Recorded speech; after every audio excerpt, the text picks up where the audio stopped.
6-0. Can you say 6-0? And if pigs fly at 6-0, imagine what they do when you're 16-0. I've seen pigs do something really, really neat when that happens. Welcome to the Flying Pigskin with Keenan Singleton. I'm Ken Broo here on WCPO.com. And of course, if you're watching this at your computer, you know, it's not like you got to sit there and hope your boss doesn't walk by. Go get the app. Then you put it on your phone, the WCPO app, and then you can go anywhere. You go to the men's room, if you're a man. You can go outside, you can go have a smoke, you can watch us. Get the app, and that way you can watch the show anywhere in the continental United States. Ken lowering work productivity all across America today. Well, the more they win, the better it'll be, right? Most definitely. We have our boys in the hood back behind the. There they are, the back bench. Brian, Matt, and Mike. Libby is off camera, and Mike. There she is. There's Libby Duber, and then Mike Cannon's over there, and he's Statman. You heard of Batman? He's Statman. He's the Statman. Statman. I like Scatman too. We got a lot coming up. Got a big show. Jim Breech is here today. Jim's going to weigh in on what happened yesterday at Buffalo. We also are going to go live to Buffalo and talk to Matt Coller from WGR Radio, 550 on the dial. And Mr. Satin's loose again on Fountain Square. So we got a big show today. Another great lineup. Great show today. In fact, it might be a good time, Keenan, to go up to Buffalo. Let's do that. And bring in Matt Coller from WGR 550 in Buffalo. Matt, welcome to the Flying Pigskin Show. Wow, thanks for having me on. Now, Matt, yesterday I sensed that perhaps the Bills were shorthanded. Were they shorthanded in your opinion? And if they had Tyrod Taylor at quarterback, and if they had Percy Harvin at wide receiver and a healthy Sammy Watkins, would it have been different in your opinion? Would it have been a different outcome? It's hard to say because I was really impressed by that Bengals team. I mean, obviously they're undefeated, but what they did to the Bills defense was a little bit surprising to most people around here. And the Bills were only missing one significant piece on defense, which was their starting safety, Aaron Williams. And that might have made some of the difference in Andy Dalton having so much success in the passing game, but you can't really make much of an excuse there. But since Sammy Watkins has been out the last couple of weeks, and then he went out during this game, the Bills have had some trouble moving the ball even when Tyrod Taylor was in, and that even goes back a couple weeks. Getting LaShawn McCoy back, you guys probably saw, was pretty significant for the Bills last week against Tennessee. They couldn't move the ball at all, but not having Harvin in there, I think, was a kind of a big deal when it came to moving the ball through the air. Having Watkins and Harvin on either side has been successful when the Bills have had those two players in. But, you know, with E.J. Manuel playing quarterback, I think that was probably the biggest factor, because one thing that Tyrod Taylor has shown us is that he not only has the ability to have the occasional very big day and hit big passes down the field, but the other thing is he's kind of a gamer too, so even if things aren't really going his way, he can make plays with his feet and get big chunks of yardage through the deep balls, and those are two things that E.J. Manuel just couldn't do. So once Andy Dalton started moving the ball in the second half, I think most of us here in Buffalo knew it was pretty much over. E.J. Manuel kind of reminds me a little bit of Jason Campbell. I don't know if you remember him, Ken, from his time here with the Bengals. Yeah. A guy that... Just like a year ago, Keenan. How old do you think I am? I can remember stuff. But he seems like a guy that is scared to throw the ball downfield. If it's a if it's a 3rd and 6 kind of situation, he's going to throw it 5 yards and hope that he gets the first down. A lot of fans were pretty angry at EJ as I was down on the field level. Yeah. But LaShawn McCoy was impressive, especially that first play from scrimmage. Yeah, Matt, also Buffalo, I don't think, is a very smart team when it comes to penalties. I mean, they had a history coming into that game.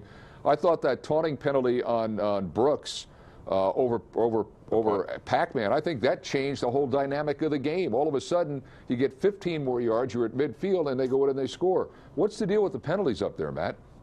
Yeah, you know, I got to tell you, early in the season, I thought, you know what, this team is just hyped up. They've got a lot of people talking about them this year, not just here in Buffalo with kind of a new excitement around Rex Ryan, but also national media. You would hear that they had a chance to win the AFC with all the additions that they made and bringing in weapons and things like that. So I thought some of the penalties early on were just the guys being a little too jacked up. But now, you know, when you're 6 games in and you're still getting taunting penalties, I think that does reflect directly on Rex Ryan, because he had talked several times in post games he'd been peppered with questions. When are you going to stop the penalties? When are you going to stop the penalties? And you guys know, with the refereeing in the league, sometimes you're just the victim of a bad crew. But now we're getting a pretty big sample size of week in and week out doing things like that. And the taunting, I mean, that's just inexcusable. Yes. And I think that does point to Rex Ryan as a coach. And Rex, after the game, was asked once again,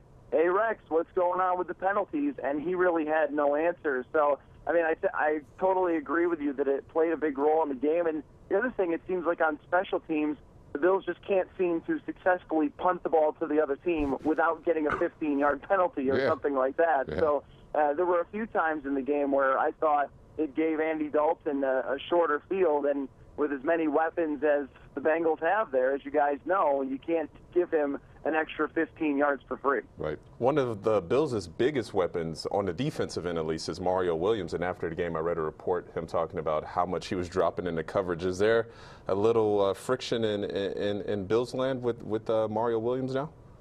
Well, you know, it's kind of funny that last week when they made Marcus Mariota look pretty bad at times and he really struggled, nobody had any complaints about the scheme after the game. Funny how it works like that, right? But I think that a lot of teams have been trying to have one-step drops and get rid of the ball really quick. If you go back and look at what the New York Giants did or what Tennessee tried to do, they were afraid of Mario Williams and Jerry Hughes and Marcel Darius, and they were trying to snap the ball and get it out quickly to receivers on short routes. And it seemed to me that Cincinnati did not have that as their game plan because they figured out the Bills were going to start dropping people into coverage because that's what they were doing with everybody else. Like, if you're going to throw quick, then we're just going to drop into coverage instead of trying to blitz. Right. And it seemed like Hugh Jackson was one step ahead of Rex Ryan in this case, and I could understand why Jerry Hughes and Mario Williams both seemed frustrated with the scheme. And I got to side with Mario Williams when it comes to that. That's the guy that needs to pin his ears back and go after the quarterback no matter what. I mean, that doesn't speak to his skill set at all to be dropping back in coverage. And it seems like something you'd want to do once or twice a game to totally fool an opponent. But if you're doing it any more than that, you're probably just hurting yourself. So I think Rex Ryan admitted after the game that there were a few times where he rushed three and probably shouldn't have. I don't know if it speaks to any sort of huge problem. I think that Rex Ryan probably just got outfoxed in this game by Hugh Jackson. Yeah. Hey, Matt, thanks for your time. Matt Coller, 550, I should say, at WGR in Buffalo. Thank you, Matt. Okay. Thanks, Matt. Yeah. One of the things I thought, too, in that game yesterday that really kind of baffled me from Buffalo's point of view. I mean, you know, they said, we're going to double team A.J. Green. Take him out of the equation. Right. We're not going to let him beat us. Well, okay. But if you do that, you got to cover the other guy. I mean, when Mohamed Sanu, who I think, you know, at best he's a fourth wide receiver on a contending team. He's not that great. When he's making catches down the middle of the field, you know they got issues in their coverage and on their defense. I thought Buffalo's offense would be suspect. I expected more out of their defense yesterday. I didn't see it. I mean, we see it week after week after week. I think we're just kind of repeating ourselves at this point now. All the weapons that Andy Dalton has, I don't know if any other team has his array of weapons at this point. I mean, you got a top three tight end, I would say, in Eifert as far as a pass catcher. You mentioned Sanu, Marvin Jones, and then the running backs. It's incredible. Yeah, it really is. It really is. Okay, I think we're off now to Fountain Square. Nope. We're off now to Jim Breech. Thank you. And the Bengals' all-time leading scorer is weighing in now on yesterday's game. Hello, Jim. Good to see you. Hi, fellas. How are you? Is it any better, Jim? We'd all be in the Bahamas. I'm with you. There you go. I thought you know, there were a lot of things about yesterday's game. We just touched on a little bit with Matt Coller from Buffalo. I thought when Richard Brooks stood over Adam Jones after that punt return and started taunting him, it changed the whole dynamic of the game. All of a sudden, you're at midfield, and then you go in and score, and you tie the game. It's amazing how many stupid players are in this game anymore. It's just the plays that you just look at and you say, what was that guy thinking? And Buffalo's got their share. I look at some of these players, Jim, and the stuff they do, and I'm saying, how do they get employed in this league? What's your feeling? Well, my feeling is they can probably run faster, jump higher, and cover people that we can't cover. So that's how they get employed, for one. And apparently they aren't the smartest guys all the time. It's a very emotional game. And you see Adam Jones occasionally do things along those lines, and he even says he's got to get his emotions under control. There's a lot going on. It's very physical. So, and the thing is, those kind of guys kind of follow Ryan around, don't they? Yeah, they do. I wouldn't be surprised. Kind of had that in New York, and some teams, the Raiders seem to be the same way. At the most inopportune times, they come up with penalties, and the teams that can maintain their poise, you're going to do all right against them. Yeah, but I read where Ryan had to hand out wristbands this week that said "yes, sir" on them, because that's the way you're supposed to talk to a game official. If you got to do that, wow, you got trouble. Unbelievable. Let alone getting your hand into a I wonder what they're saying to him then. What's that? I wonder what they're saying then. I know. They have to hand out the wristbands. I know. Hey, everybody is impressed with what Dalton is doing. Jim, I think the most impressive thing about Dalton is he's not throwing a lot of interceptions. The touchdown passes, you get those kind of weapons, you're going to get touchdowns. He's just not making the bad throw, is he? No, he really isn't, and it's exciting because that has been his MO at times, where he could go through a good stretch and then all of a sudden throw a bunch of interceptions. It's certainly, and I think part of that is having a guy like Hugh Jackson who has a good feel for what he does well, and putting him into plays that are, have the ability to succeed. Jim, how much of that is a byproduct of that offensive line keeping Andy kind of clean? Because Andy, like all quarterbacks, tends to make bad decisions when he's under pressure. And we have Andrew Whitworth, who arguably is the best tackle in the league, and then Andre Smith had a great game yesterday. How much of that is the offensive line kind of keeping him clean back there? I think the best example is if we look at what the New York Giants did those 2 times to the New England Patriots. You put, even with Tom Brady, you get in Tom Brady's face, he becomes an above-average quarterback instead of just unbelievable, right? Right. And I think that's true with anybody. Nobody likes to have people in their face trying to throw the ball. You can't step up, and it just makes it more difficult. So right now, that offensive line is doing a great job. He's doing a great job getting the ball out quickly, too. And they get the ball in these guys' hands. Not only is he cutting down interceptions, but I think his accuracy has really improved. How many balls do you see where guys are catching balls while moving and to get yak yards, right? Right. Whereas in the past, they had to go down and catch a ball, or they'd have to reach behind him to catch it. And so I'm really impressed with those aspects of his game. Bye week is coming up. In other years, the bye week would be used to say, all right, how do we fix this? How do we fix this mess? They're 6-0. What do you figure the coaching staff does on the bye week this weekend? Well, I think 2 things. One, they lost, with Vinny Ray going down and Michael Johnson, hopefully those 2 weeks make a difference in them getting healthier. And then hopefully Vontaze Burfict can play. But the other part is there's some things going on with the defense there's some discipline things that they're missing. And they run hot and cold. They had another blown coverage in the secondary. So I think they kind of let them get back to the basics a little bit, and that's usually what the bye week's about. And I think they can clean some of that up and go into Pittsburgh, hopefully with as healthy a team as they've had all year. Yeah, let's hope. Hey, Jim, great having you. Thanks for your time. We appreciate it. All right, thanks, guys. Jim Breech, Bengals all-time leading scorer. I think that's true. I think, some weeks you've got to figure out how to fix 20 things on a bye week. This year, I think, it's a couple here, couple there. It's tweaking. Yeah, it is. It's tweaking. And they're not used to that down there. We're not used to it here. Yeah, they've never been. They've gotten to the bye, but usually last year it was right after the New England game, and even though they were 3-1, everybody thought, here we go again, here we go again. And I think they're sort of setting. I mean, they're not setting themselves up. I think they're going to beat Pittsburgh.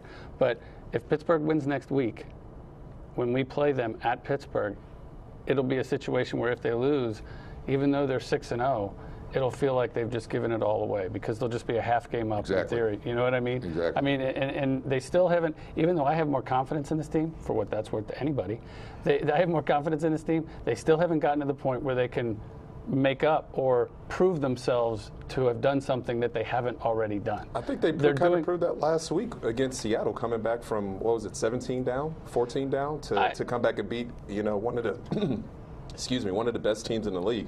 They're starting to prove some things, but ultimately, as we've all been waiting, we're going to have to wait until January until they prove the ultimate. See, this is what's going on here in this town, though. It's like there's two things going on in this town. We're just waiting. One is who day, the Woo girls are going to 6-0, who day, and the other thing that's going on is, well, wake me up in January. Another this matters in January. And my feeling is there's got to be something between, hey, who day, and I think there's got to be some point where you just say, you know what, it's 6-0, let's just enjoy this ride. And they're going to lose at some point. Right. I think they're going to lose at some point, so we're going to have that discussion. Denver's going to be a tough out. Arizona's going to be a tough out. It's going to be a tough out at Pittsburgh, and Pittsburgh here is going to be a tough out. But let's say you lose those 4, you're still 12-4. Yeah, Pittsburgh has looked really good when they're winning even with their third-string quarterback. But you know who thinks they're not going to lose a game? Let's bring in Down on Remote, live from Fountain Square. Oh my goodness! Yes, that's right. Out again with the masses. Your prediction is still on course, Mr. Satin. What do you think? Hey, what's up, you guys? How we doing? Good. What's up, Satin? 16-0. You're still alive with that, Satin. Gentlemen, 16-0. We only got 10 more games to go. It's a beautiful thing. But only 10 more games. That's it. Cincinnati But Mr. Satin, I think we need to amend your prediction from 16-0 to 19-0. Okay. Yes. Because we don't want to be the New England Patriots of whatever 5 years ago or something like that. I think you would take being 18-1. It wouldn't. No. Last game of the season. I'd rather be 15-4 or something if it means we win the Super Bowl. But yeah. Satin, what do you do on a bye week? On a bye week, you know what I do? Drink. I should probably do my taxes, but I probably won't. You mean last year's taxes? Last year, the ones that were due in April? Yeah, you got to get on top of things. You know what I mean? Yeah, right. Yeah, you got that extension. You don't want the man coming down on you. No, nobody wants that. Do you expense the satin jacket? Yeah, I'm working on it. Hey, check this out. Look at this, guys. Wow, is that That's new? Eye of the Tiger. Eye of the Tiger right there. So you added that after last week? No, I think he said. No. This is a work in progress, gentlemen. We're still working on it. Yeah, I got that. Okay, what's the buzz down? I can't tell exactly where you are downtown. Where are you? Well, we're on Fountain Square. We're doing a little remodeling. We're getting ready for upcoming season down here. A lot of Who Day chants walking around, and they're working on the rink right now. So it's great to see down here. Good environment. And is the town all abuzz after what happened? When people bump into you, and I'm sure they know who you are by now after being on this webcast. What are they saying to you? It's crazy. It's Who Day this, Who Day that, and I'm saying Who Day all day. It's an amazing time. Best time to be in Cincinnati in 100 years. Are you getting any? But wait for the playoffs.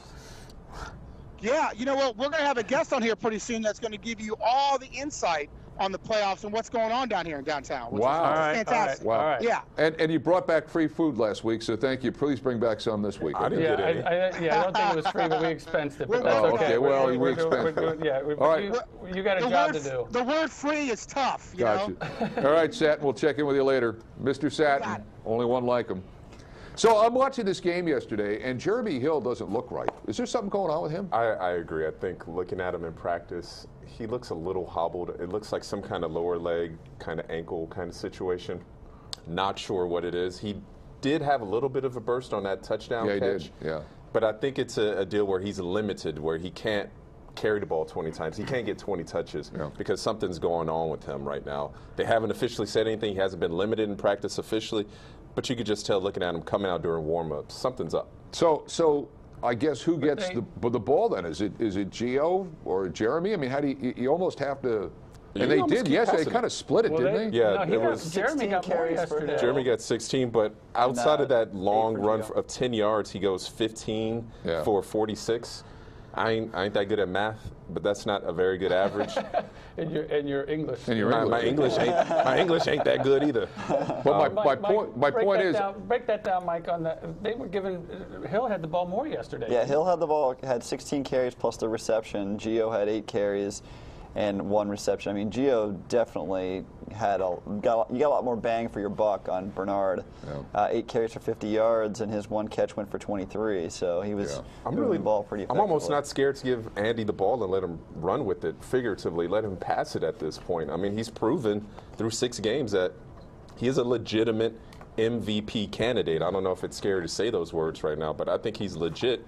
I think you almost let him become the focal point of his offense instead of that running game, which I never would have expected coming into this season. Well, there's Bernard's stats there, which, yeah, you did get more bang for the buck with him, but he's so, he'll, to me, won't rip off the big gainer like this guy will. He'll grind you down. Yeah. This guy, he'll be like, gone. He's the tenderizer. Yeah.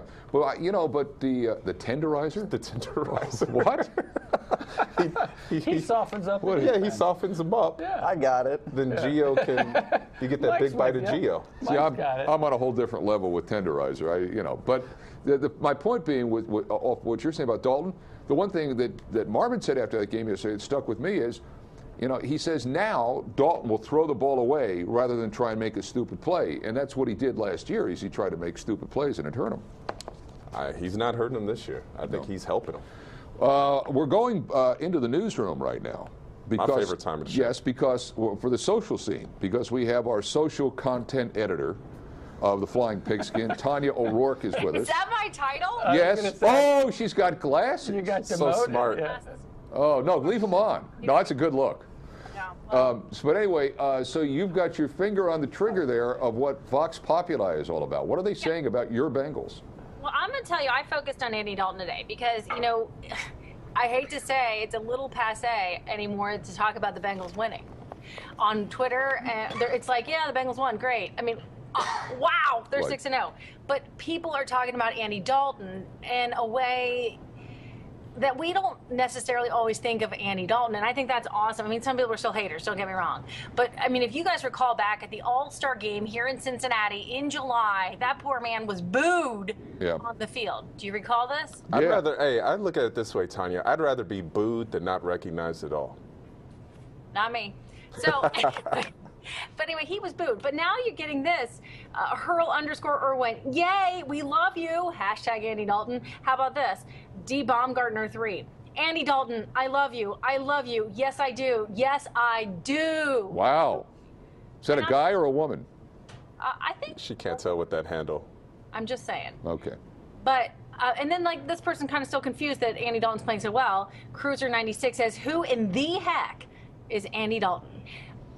I think this is, you guys have been talking about it. He is the linchpin on this team so far this year. I would say him and maybe Pac-Man. Oh, sorry. Adam. That's okay. That's right. You know what he's doing? You know what Andy Dalton's doing?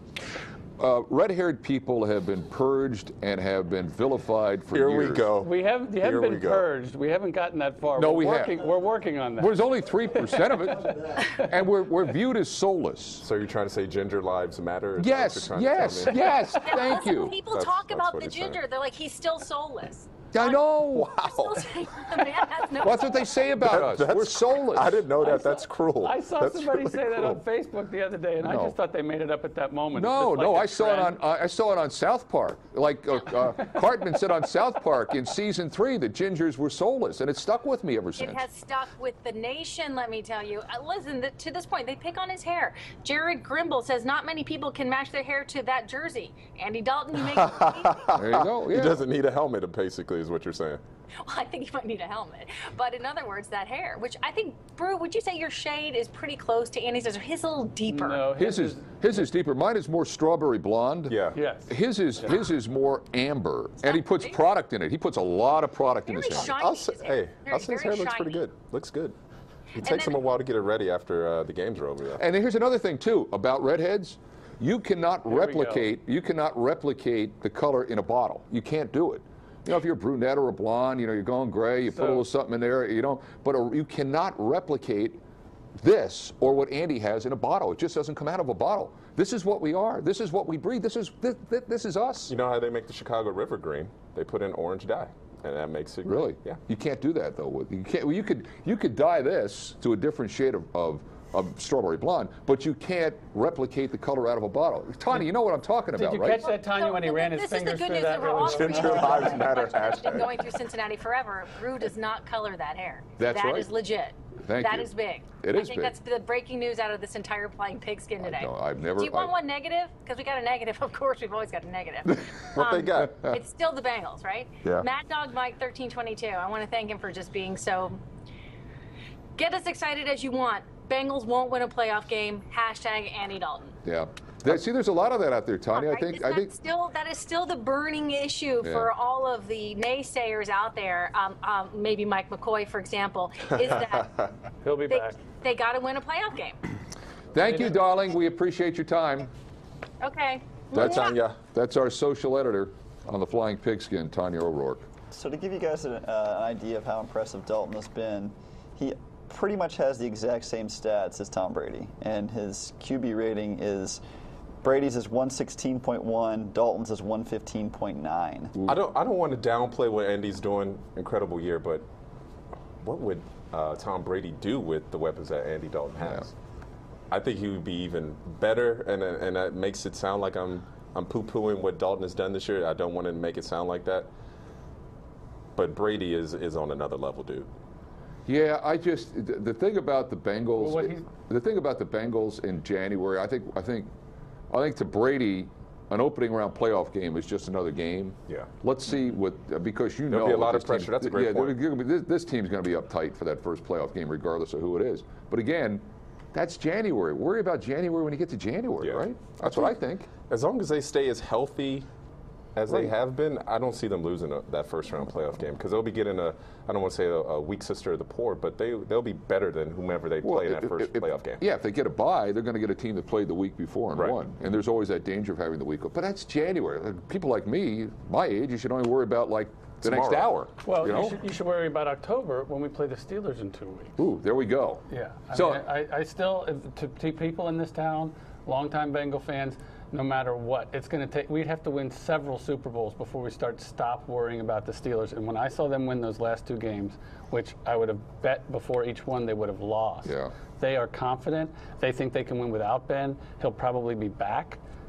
He will be. It's going to be.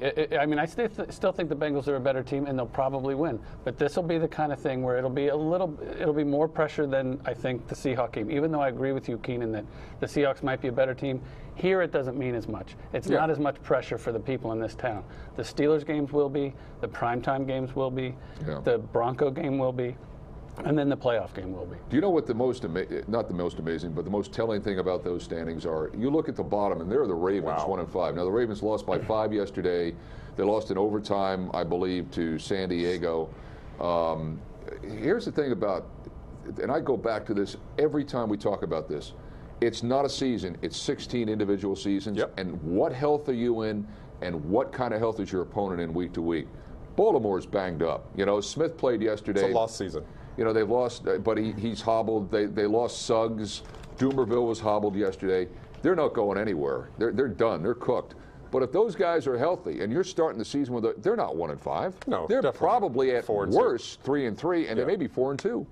I agree. But it's health, and the Bengals. And I'll say this again: we don't know about Vinny Ray. We don't know about Michael Johnson. Yeah. But they have yet to suffer a debilitating injury to any one of their prime guys in the 5 years that Andy Dalton has been here. They have yet to lose a guy like Andy Dalton or A.J. Green or a running back or a key offensive lineman or a key guy on that defense, with the exception of Burfict. They've yet to lose somebody like that for a long period of time. Okay, They've been Green very, was very for a lucky. while, but you're right. Well, speaking of Burfict, I mean, you touched on last year. Yeah. Eifert was out for the season. And so is Jones. And right. They were out, yeah. Yeah, but those guys go down. You lose Green or you lose Dalton, this whole thing changes. Yeah, it changes completely. Not really. I mean, that happened last year, and they went to the playoffs. You're going to lose A.J. Green, and you're going to double team. You don't need to double team anybody. They didn't. Right? They didn't have. You lose Dalton. You really think if McCarron comes in, they're going to be all right? No. I don't. I haven't heard anyone call for A.J. McCarron to be starting in the while, by the way. No, I'm just saying they lost a lot of guys last year. You're talking about Baltimore.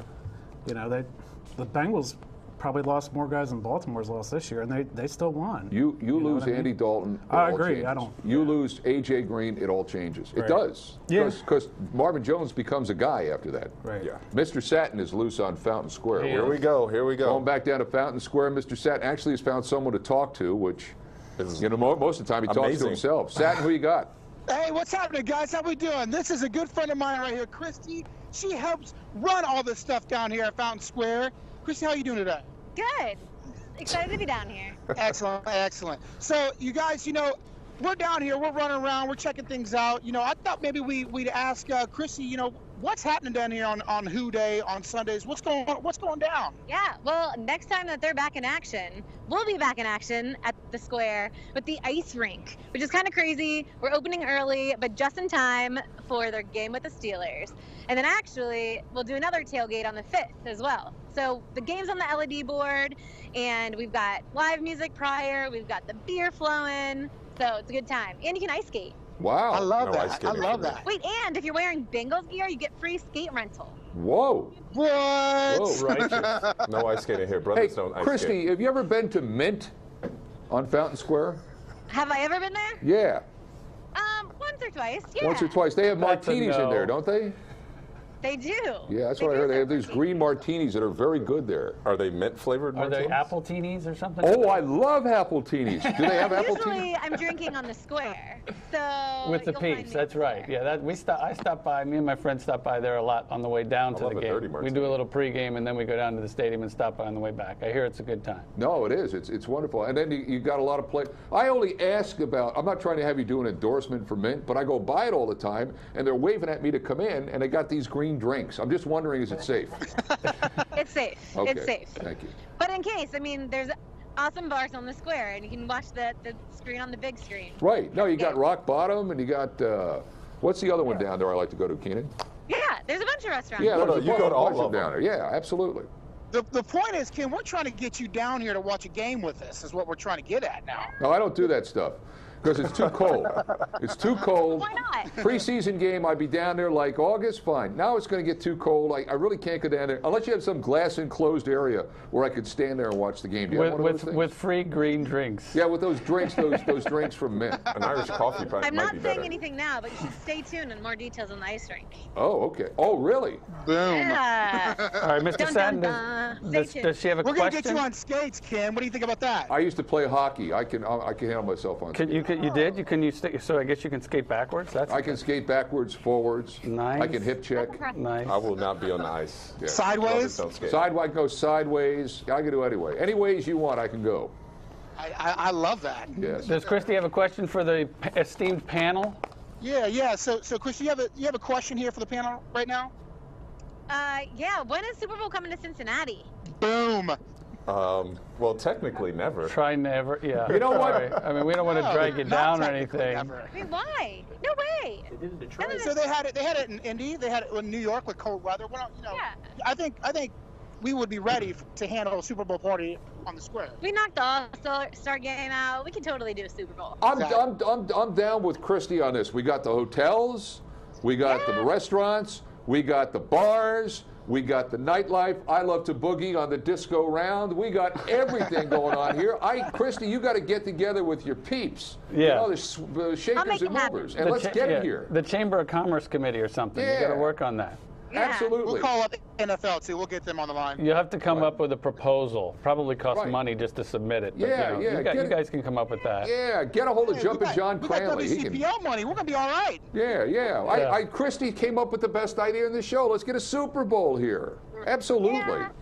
I like the way you think, We'll be lady. playing in it. Like the way you Bengals think. and it too. Yeah, there we go. Yeah. Satin, thank you. That's good stuff. Christy, thank you for joining us. Thanks for having me. You betcha. You betcha. Check out that play. There's a drink called a Dirty Girl Scout, but it's got my God. no, it's got like cream and mint and chocolate. Is it the cookie I love? Yeah. Chocolate covered mint. Yeah, So those are great. I think they might serve those there. But I mean, I heard about Too that. sugary though, Ken. That's a hangover waiting to happen, baby. I don't know about that. Hey, let's. One thing I want to get into here, if we could. Pittsburgh plays Kansas City this coming Sunday, right? It's out there. They're not going to have Roethlisberger, but this Landry Jones guy might looks be like back. Might be, but this Landry Jones guy looked good yesterday. So to go back to what Matt said. I was trying to think. Matt said if Pittsburgh wins, and then the Bengals, got to win the next week, or they're only a half game up on the Steelers. They're still going to the playoffs. I think at this point, 6-0. I think they're all but assured. You agree? Why did you raise the point then? You agree? I raised the point. I think he's right that we go to the playoffs even if we lose to Pittsburgh. Yeah. But I think that is going to be one of the first games, if not the first game, where now people will say, okay, you're going to lose to Pittsburgh, and they'll just be waiting. The Cincinnati fans will be sitting waiting for them to lay an egg and go, see, they can't handle the big game. Would you guys rather have them if they did lose to Pittsburgh and say they didn't win the division, would you rather have them, well, if they lost the division, they wouldn't host, but would you rather have them host a playoff game or be on the road? Because as you mentioned, the pressure of that first playoff game, if they are away from home, it might make them focus just a little bit more. Well, see, they wouldn't get a first-round bye if they lost the division. So but they would have to play the first weekend. So you're saying, well, then they really wouldn't have a very good record because they wouldn't host a playoff game here. Well, I agree. I think they're going. I think they're going to get there. I think the question is, do they play the first week? Do they get a bye the first week? Do they win the division? You know what? I'm almost kind of a little wary of this bye week coming up because they're playing so well. Okay. Now you get out of that rhythm a little bit.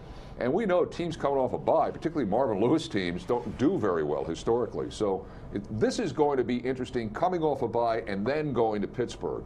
You know, if you're coming off a bye and you're going to play Tampa, that's one thing. If you're coming off a bye, you're going to go play Pittsburgh, then that could be a little dicey. I will say this team, after the game, the one kind of mantra that was throughout the locker room and the coaches was that we're not even playing as our best yet. We still got a ways to go. Yeah, I agree. So if there's still better days to be ahead for this team, I'm scared to see it. I know I'd be scared if I were Pittsburgh or any of these other teams that they got to face as the season goes along. Keenan, there are better days ahead. There's a light out there that's leading us, and when we get to that light, we'll find out exactly what it is. But when we get there, we'll know it's everything that is accomplished now doesn't get you to the light; it gets you closer to the light. And when you get to the light, and it shines upon you. Preach. The people will find their own way. You will find not only a warmth, but it will cascade all the way around the NFL for all of the world to see this bright, shining city on a hill known as the Cincinnati Bengals. And you might be asking yourself, are we back next Monday only because there's a bye week this week? It's a great question. We're back next Monday. Hey, man, they may rest, but we never rest. Never. Next Monday, 1 o'clock, The Flying Pigskin. It's available only on WCPO.com. If you missed anything this week or you want to see past shows, they're up there for your downloading pleasure on WCPO.com. We also want to thank our good friends at Furniture Fair for providing you with those lovely recliners, which we're going to hook up next week, and you can actually hit the button and make the legs go up. Really? Yeah. No way. We've been holding back. We didn't want to. Well, it's a bye week, so we should be able to kick back and relax. You know what's the best part about these chairs? You don't sit down on them; they just kind of nestle you. Yeah, they are very comfortable. They kind of envelop you, and it feels like almost like you've just gone to posterior heaven. It really does. It feels wonderful. They're not the sexiest looking chairs, but they are comfortable. Whatever gets you through the night, brother. Sexy back. All right. We'll see you next week. 1 o'clock, WCPO.com. Tell your friends about it. It's the Flying Pigskin Show, and only on WCPO.com.